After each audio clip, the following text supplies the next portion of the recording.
welcome back dear students. So we have to move with question number 9 of excretory products and their elimination.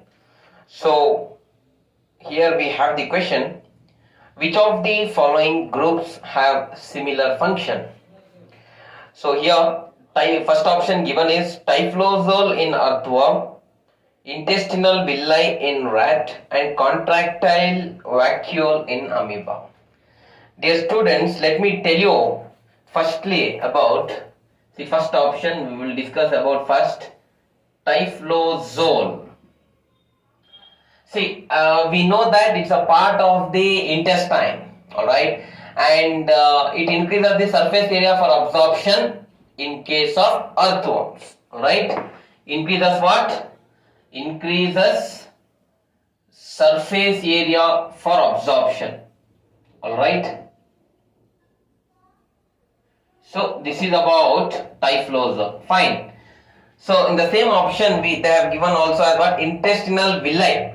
Let us say intestinal villi of rat also has similar function. They also help in absorption. Alright. Let us say absorption. So next, followed by that, we have contractile vacuole in case of amoeba. My dear students, contractile vacuole in case of amoeba, alright, collects excretory waste such as ammonia, alright. See, contractile vacuole, I am talking here with respect to what? Amoeba. So the function of the same is collection of the excretory waste, alright, excretory waste. From where does it collect the excretory waste? My dear students, it collects from the intracellular fluid in case of amoeba. Alright. So see, okay, let us consider typhlozzole and intestinal have similar functions, but contractile vacuole does not. So all three should match here. Alright. So the first option cannot be our answer. Now let us go with the second option, my dear friends. Nephridia in earthworm, Malfunctions tubules in cockroach, and urinary tubules in rat. See, when you are talking about the nephridia, all right, yes indeed, they are the excretory structures in case of earthworms, all right. They are generally a pair of nephridia is present in each segment of earthworm, all right. A pair is present in each segment of earthworm. So this is definitely performing the elimination of excretory waste in case of earthworm. Now secondly, they have mentioned here Malfunctions tubules in cockroach. Alright. See, Malfunctions tubules with respect to cockroach. Yes, we know that many 100 to 150 yellowish structures are present, alright, which also perform, alright, the function of excretion with respect to cockroach. Alright, see, they are found lining the gut of some species of arthropods as well as many other insects. Alright, my friends. So they are also performing the function of excretion. Alright, so which is similar to nephridia. Next, my dear friends, we have urinary tubules in rat. That also performs the excretory functions. Urinary tubules with respect to what? Rat, that is also performing excretory function. So here, see, all three, that is nephridia, are also performing excretory function. To go with Malfunctions as well as urinary tubules, so that will be our right answer. But anyway, let us understand why third option and fourth option we should not go for. See, dear students, antennae in cockroach, tympanum of frog, and clitellum of earthworm is the third option. Firstly, let me tell you about antennae. Antennae performs, my dear friends, sensory functions. Alright, many sensory functions it performs. For example, sensing the prey, for instance. Alright. So, tympanum of frog has also been given. So, tympanum, alright, in case of frog especially, helps in what? Hearing. Alright, it aids in hearing process of the frog. Alright. So that's one thing. And next they have given one more option as what? Clitellum of earthworm. Dear students, let me tell you, this clitellum in case of earthworm helps in the formation of egg case, or rather we can also refer it as what? Cocoon. Alright. So that is the function of clitellum. Now you can compare, my friends. Say antenne is performing sensory functions, whereas tympanum is performing hearing functions. Clitellum is helping in the formation of egg case to protect the egg. Alright. So all three are different here. So this cannot be the option. As we had, even with first is not the option, third is also not the option. Already we know second is the option, right? Let us understand what fourth option they have mentioned here. Incisors of rat, alright, gizzard or proventriculus of cockroach, and tube feet of starfish. Incisors of rat, my friends, helps in the cutting of food. In case of rat as well, the incisors, as in most cases, incisors helps in cutting the food. Generally, they are the front for teeth. Okay, fine, dear students. All right. Then we have here the gizzard or proventriculus. Gizzard is, rather we can refer it to as what? See, gizzard can be referred to as proventriculus, as mentioned in your book as well. So this is the muscular stomach, alright, which can be present with respect to the cockroach, my dear students. Alright, and this helps in grinding of food. Alright, so gizzard helps in grinding of food, incisors helps in cutting the food, and third option, tube feet of starfish. See, my dear students, tube feet of starfish performs various functions. It helps in locomotion as well as in the respiration as well as in the feeding. Alright. So here these two, if they are performing similar functions, but it is not the same with respect to tube feet. Tube feet is helping in locomotion, feeding and respiration. So this cannot also be the option. So the only right option here is that of the option 2. So please go for option 2. Next question we have ducts of Bellini open in. We have 4 options: minor calyx, major calyx, renal pyramid and renal sinus.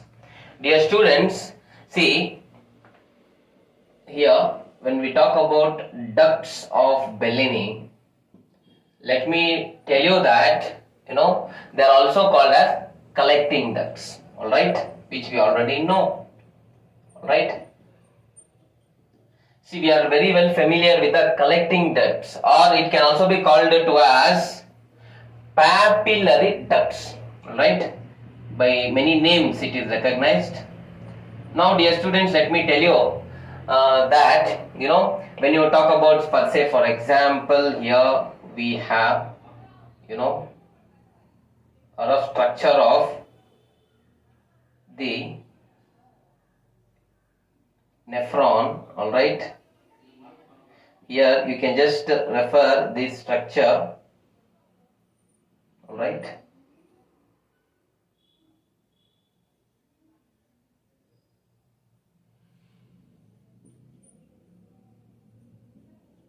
See, this is the collecting duct, alright.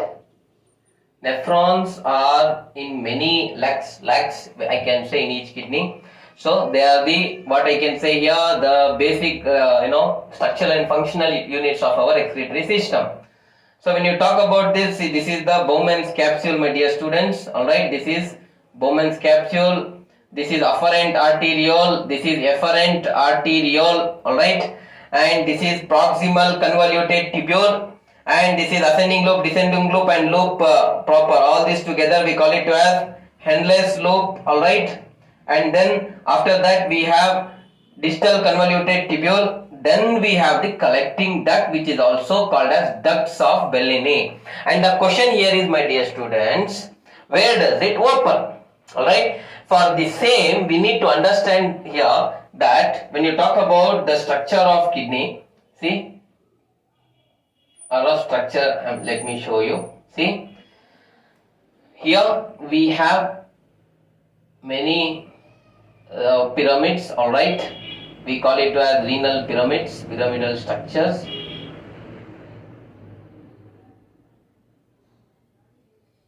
Eight to 10 it will be there. Okay, just for representation I have written here. Alright. Now when we talk about these structures, my dear friends, let me tell you. Alright. See, so this is renal pyramid, which is a part of the renal medulla. Okay, anyway, kidney is divided into two parts, which you already know. The outer part is called as the renal cortex and the inner is called as the renal medulla. And in the renal medulla we have the renal pyramids, dear students. Alright, in the renal medulla we have the renal pyramids. Dear students, let me tell you now, see, it's very important to understand that at this end, let us say at this end, alright, topmost, we have what you call it to as the glomerulus. Alright, we have glomerulus. Then my dear students, at this end, alright, we have collecting ducts or the ducts of Bellini. Alright, fine. So it's very clear that you see minor calyx, this is minor calyx. Alright, just behind the renal pyramid you have the minor portion called as minor calyx, and behind that the major portion is called as major calyx, and behind the major calyx what we call renal pelvis is present, my friends. Alright, it is not either opening into renal pelvis, major calyx or minor calyx. As you can observe, it is generally opening in the renal pyramid, my friends. Alright, next we have urine is always fluid except in. Alright, see, fluid, I hope everyone can understand. Alright, that if you consider, for example, human beings, we know that the urine is fluid. Alright, here the question is that in which of the following organisms the urine is not fluid. Alright, let me tell you, my dear students. See, in case of especially birds and reptiles, alright, birds and reptiles, we do observe that they are uricotelic organisms, alright, or uricotelic animals. Here the term uricotelic refers to, alright, see, the organisms which excrete the chief excretory component as uric acid, or the primary excretory waste or primary metabolic waste. If any organism is excreting as uric acid, those type of organisms are called as uricotelic animals. And the process of excretion of uric acid is called uricotelism. Alright, it's a process of elimination of the nitrogenous metabolic waste called as uric acid. Now, dear students, see, uric acid is least soluble in water. It does not require much water for the elimination at all. Water is not required. It's least soluble in water. And definitely tell you that it is generally typically white paste like. Alright, it's not a fluid, it is white paste like. Alright, so we can say definitely in case of the birds and reptiles, alright, it is not fluid. Alright, so you have to go for option number 3. That will be your right answer, my dear friends. Next we have kidney and ureter develop from. 4 options have been given: endoderm, mesoderm, ectoderm and mesoderm, mesoderm and endoderm. Dear students, here see, we all know that generally when the sperm and the egg fuses, there is formation of what? Is formation of the zygote. Let us say this is a sperm. When it fuses with the egg, both this is egg is a female gamete, alright, and when you talk about the sperm, alright, so this is the male gamete. Now when both fuses, there is formation of what? A zygote, alright, so we call it to as what? Zygote. Now zygote will undergo cell division. Generally, let us say mitosis or mitotic cell division to form what? It continuously divides to 4 cells, alright, 8 cells, 16 cells and many like that, and forms what we call it to as the embryo. Alright, in the embryonic stage itself, my dear students, there is formation of 3 primary germ layers. Alright. So that is, we call it as outer ectoderm. It is the outermost layer, embryonic layer. Secondly, we have middle mesoderm. Alright. Then, my dear students, next we have thirdly endoderm. Endoderm is the inner layer, inner embryonic layer. So these are called as primary germ layers, my dear students, and these are responsible for the formation of most structures in the body. Alright. Now the question asked is, the kidneys and the ureter are developing from which of the embryonic layer? Alright. So for this, let me tell you, my dear students, that kidneys and ureters develop from the 3 overlapping structures, 3 overlapping sequential structures, one below the other they are present. So that is pronephros, mesonephros and metanephros. Pronephros, alright, mesonephros and metanephros. Here, dear students, all these 3 sequential structures, alright, are derived from urogenital ridge. Alright, urogenital ridge. This ridge is developed from, my dear students, mesoderm. So it is obvious that now the kidney and the ureter develop from the mesoderm. Alright, so you have to go for the option that is 2. Alright, like for example, we also have other urinary bladder and urethra which develop from the endoderm. Alright, like that many structures derive from various different types of and tissues as well. We have 4 different types of tissues. Alright, like for example epithelial tissue, or like for example we have nervous tissue, muscular tissue. Alright, all these are derived from various, what I can say, the embryonic layers. Anyway, here we need to know that from which of these primary layers the kidneys and the ureter are formed. So that is from the mesoderm. So please go for it. Next, dear students, most abundant, harmful and universal waste product of metabolism. Most abundant, universal metabolic waste we need to know, dear students. See, first of all, let me tell you that metabolic wastes are the substances which are generally left over from the excretory processes, which cannot be used by the body, right? It has to be expelled outside the body, which has to be thrown outside the body through various processes. Anyway, so generally there will be nitrogenous waste. Alright. So dear students, let me tell you, see, most of them are nitrogenous waste. Along with that, it can also be water, sulfate, carbon dioxide, various many other the excretory wastes are present, my dear students. But let me tell you, the carbon dioxide, my friends, when you are talking about the carbon dioxide which is excreted by the lungs, alright, which is in fact very much abundant and most harmful waste product. Alright, and it is very much in very high quantities this we are expelling outside the lungs through the process of exhalation, right? So here you have to go for option number 3, that is your most abundant, harmful and universal waste product which is expelled through the lungs. So next question we have, hydrostatic pressure inside glomerular afferent arteriole is. Hydrostatic pressure, alright. See my dear students, see, already we know the structure of now the nephron, alright, which are the basic units, alright. You know, this is Bowman's capsule, alright, then which leads to further into the PCT, alright, then we have the DCT, correct, then we have the, you know, here endless loop, correct, then further it goes on like this, and then we have the collecting tubules. Already we know the structures here, my dear students.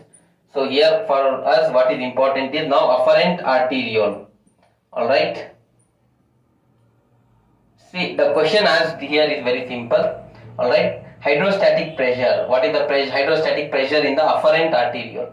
See, afferent arteriole, what is the function? It brings blood to the glomerulus, alright. It brings blood to the glomerular filtration. For the glomerulus, this is the glomerulus. For the glomerulus, the afferent arteriole brings the blood. alright, for purification, alright. So for the glomerular filtration to occur, alright, here the hydrostatic pressure will be generally above 75 millimeter mercury, alright, 75 millimeter mercury, mmHg we refer it to as. So among the given options you have to go for option 3, that is plus 75 millimeter mercury. That will be your right answer. That will be the pressure which exists in the afferent arteriole, which brings blood to the glomerulus, my dear friends. Next here, proximal and distal convoluted tubules are parts of. It seems to be a very easy question, my dear students. Already we know that the nephrons are the basic structural and functional units of our respiratory system. And when you are talking about the PCT, proximal convoluted tubule, and the distal convoluted, see, this is the PCT, proximal convoluted tubule, which arises from the Bowman's capsule. Alright, immediately after the Bowman's capsule, the tubular structure which we are going to find is PCT, where major absorption occurs. Alright. Then after PCT we have ascending loop, descending loop, and loop proper. Alright, so all this together we know that it is called as what? Henle's loop. Alright, that okay. Then we have the DCT, distal convoluted tubule. Alright, then we have the collecting duct or the ducts of Bellini. Alright, now dear students, see PCT and DCT. Now we are talking here, this is the structure of what? Nephron. Alright, so here, so it is obvious that the PCT and DCT are part of what? The nephron. Alright, so your right answer is option 2, my dear students. So nephron, already we know it's a long coiled tubule, my dear friends. Alright, very long coiled tubule, where when the blood comes here, all the impurities from the blood will be removed, and later it will be absorbed. Most of the nutrients which are left over, which are not absorbed in the small intestine, are absorbed here. Alright, it performs major functions. Alright, it is the basic unit of kidney. So my dear students, without any hesitation, you have to go for option number 2, that is nephron. Next up, we have the last question of today's session, which is not a ketone body. 4 options have been given: succinic acid, acetone, acetoacetic acid, beta hydroxybutyric acid. Dear students, here see the ketone bodies are the chemicals. Alright, here we are talking about the ketone bodies. So these are the chemicals, my dear students. Alright, and these chemicals, when they are produced, that's very important to understand. Alright, this will be produced by the body when there is not enough insulin. Alright, first option is when they are produced in the body when there is insufficient insulin in the body. Alright, this is first thing you need to know. Alright, and when there is not enough insulin in the blood, let us say, or in the blood, what we can say, insulin is very much required for the breakdown of the carbohydrates, for the metabolism of carbohydrates. So here there will be no much breakdown of the carbohydrates. So here breakdown of fat occurs instead.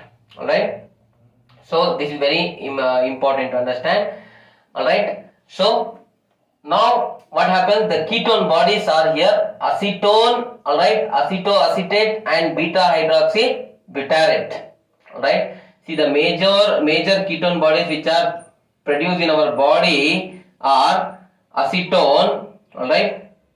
Then secondly we have acetoacetate, followed by beta hydroxybutyrate. These are the major ketone bodies which are produced in the body. They build up in the blood. They will build up, or they will be increasing in the blood and then spill over into the urine. Later they will come out even through the urine, my dear friends.